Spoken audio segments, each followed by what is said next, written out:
Welcome to the discussion as we hone in on our little ones and what they love or not love eating. We all love our food and, yes, have our preferences, but when it comes to young children specifically, these developing preferences can be a fickle process. And here to help us understand picky eating is one of my favorites, Kath McGaw, a registered dietitian and someone who cares a lot about everyone else's kids and parents, actually. I don't know if you do it for the kids or the parents, actually. Kath, great to have you here. Am I labeling it too quickly, saying picky eater? Yeah, I think there's a range of picky eaters, and I think but at some point, all children are going to go through a picky eating phase.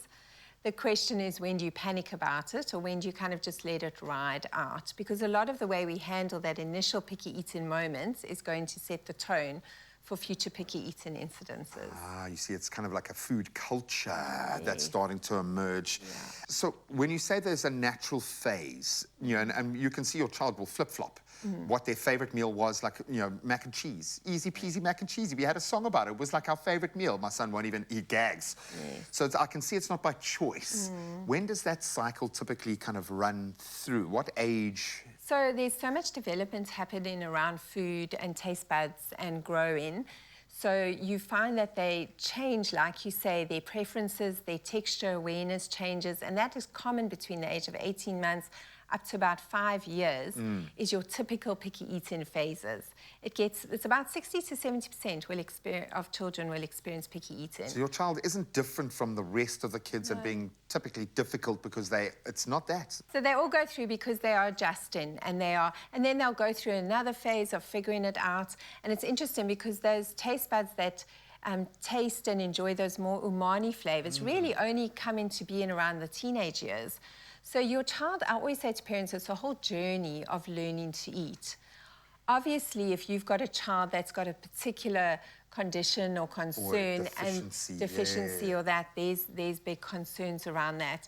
But it's really how we handle the picky eating that is going to determine how long it lasts. I mean, this is all good and well, but we've got the small matter of growing bodies and growing brains that need the nutrients, and it always feels like, for me, they'll eat the dry toast perfectly fine, but when it comes to a beautiful piece of meat and some beautifully cooked veggies that look like the best meal on earth to me, no.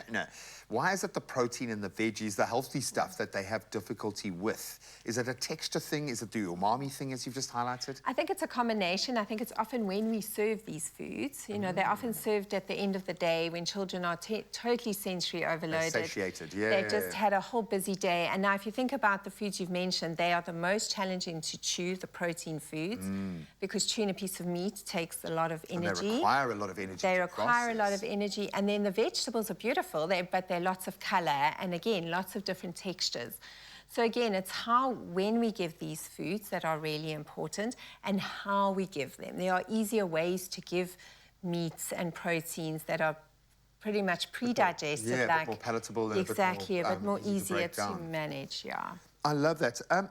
I suppose you've had to dish out a lot of advice in this space, and you've also lived the experience. What advice do you have for parents that are struggling with picky eaters right now? Is there anything you can do, or do you need to just kind of get over yourself? Yeah, I think it's important to manage the nutrition. So make sure that you are confident that they are getting, over a course of a week, a variety of nutrients. If they're not, you might need to give a healthy nutritional shake, or you might need to give a nutritional supplement in the form of a multivitamin. Excuse me interjecting, what is that healthy balance? Is it like one good protein a day, some good greens in a day, and a little bit of fruit? What's that medium? Yeah, so it doesn't necessarily have to be every single day, because I think the important thing is children kind of meet their requirements over a space of a week to even a month. For sure, yeah. So they might have like a protein week. And I live in a 48-hour cycle, I know this now, so your kids probably even longer with their little bodies. I think it's over the course of the week. Do they get something from the fruit and veggie group? Do they get something from the protein group? Do they get something from the energy group of food? And then